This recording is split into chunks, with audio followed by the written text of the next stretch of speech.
poets and writers. I still don't have like a proper setup going on or anything, but I thought I'd like to take this time to kind of jump back into videos to talk about something that I feel like I'm noticing more and more the older I get, which is this phenomena of books and movies having sort of one meaning when you're younger, and usually that's like a fantastical meaning, like I'll say in the examples I'm going to give. Usually it's a bit of a whimsical meaning, and then when you go back to it when you're an adult, you find this whole new layer to this piece of work that is just incredible. And I'm going to talk specifically, I've noticed it in two pieces of media, and one of them is The Perilous Guard, the book, and the other one is Fruits Basket, the manga series. There's a lot of other examples. I'll probably mention other examples as we go along, but just those two like have been fresh in my mind lately, and I really wanted to talk about those. There's gonna be spoilers for these series, I think for the book more than the manga series, so if you wanted to avoid that, just letting you know, I'll really be spoiling things for those too. So in The Perilous Guard, there's a part where the main character is kidnapped by the fairies. And as a child, you can read this as very literal. They are the fairies. They are a magical group of creatures who are doing magical things. And everything then in their realm is magical. But as an adult, it's very easy to read it differently. It's very easy to read them as humans. They're doing human things in a human cult. There are different things like giving a substance to some of the human servants that makes them more docile. They can be easily read as drugging them. There's also a phenomenon, which I think is the first time I really thought about this concept, is when I reread this book as an adult. And this concept of down in the darkness, where everything is pitch black except for if they have the candles, and the light is then very sacred to these fairies. In the darkness, the weight comes on people. As it's described in the book, it feels like an entity, but then when reading it again later, it reads as a panic attack.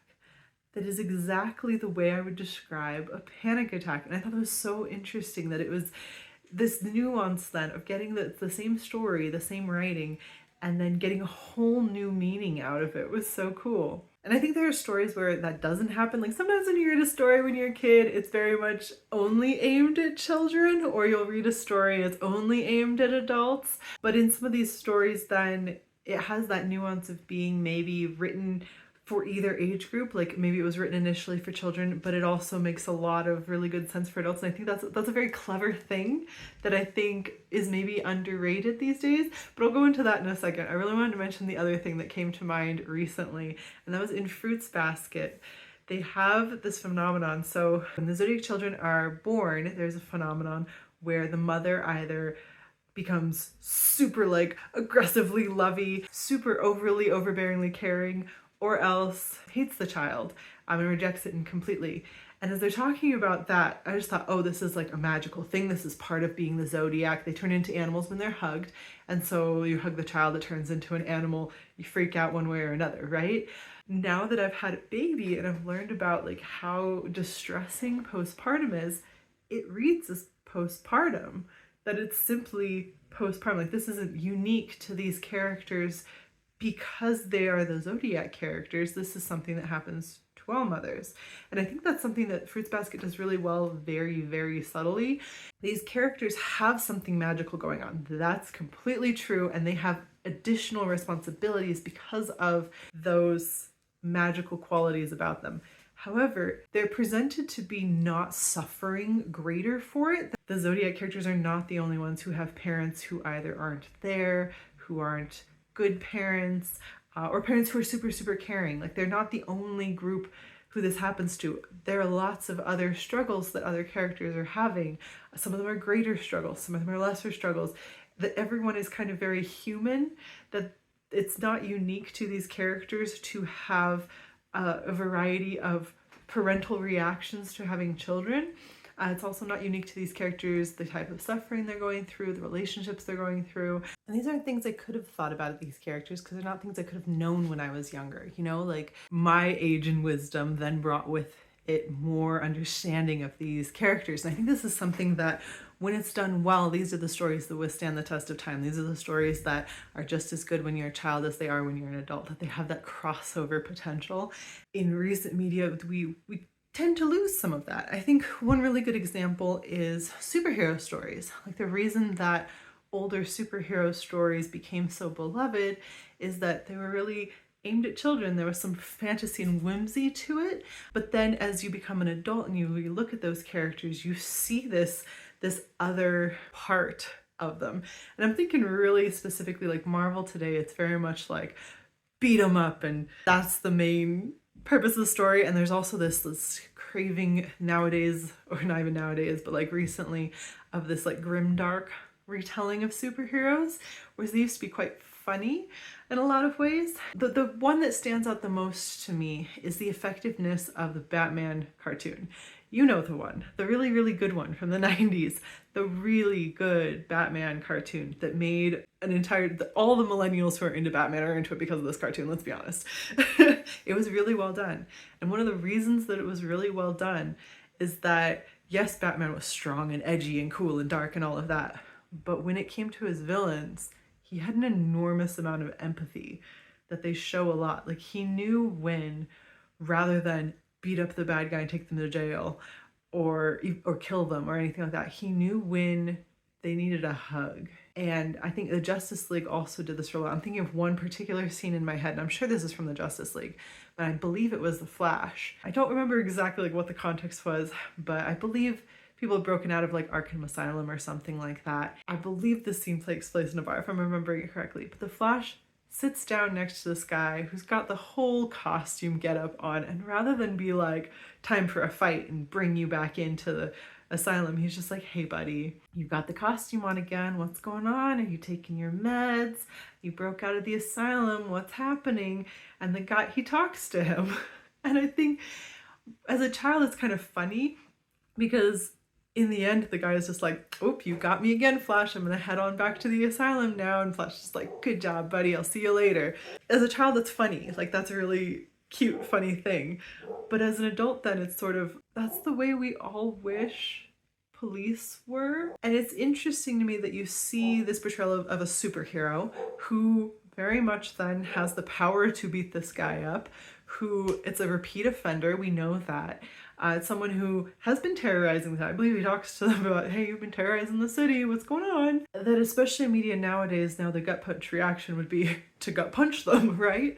But that empathy, that just saying no, I mean, like, you're off your meds again, this isn't you, this isn't like you. We all wish that was the way law enforcement was, and I think there's a lot of law enforcement out there who are like that. The lack of portrayal of that in some forms of media that are extensively aimed at children, but then appeal strongly to adults, I think it's an interesting turn, and I don't think it's a change that has been done completely out of ignorance. But when I think about just like really good pieces of superhero media, I think about moments like that. It's not that Batman isn't gonna kill anyone, like won't use a gun because he's not gonna kill anyone, and then beats them to a pulp. Like, you watch that happen in multiple Batman movies now, and you think, okay, well, he still beat them to a pulp. Like, in reality, that guy probably would die anyway, right? Like, he's completely unconscious. But when Batman says, I'm not gonna kill anyone, and then goes and hugs the villain who has been, you know, he knows when he needs to stop them from poisoning the water supply, and he also knows when they just need a moment and they just need a friend. And that's the kind of media that you can look back on as an adult and be like, whoa, that had a lot more layers, that had a lot more cultural relevance than I realized at the time, where it was just something I was watching and consuming and really enjoying for a lot of different reasons, but that I got to look at it later and be like, whoa, that had some pretty deep layers to it.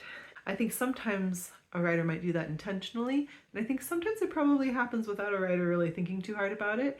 And I think fantasy, and I'm going to lump the superhero movies into fantasy because I think there is a fantastical element to superheroes to begin with.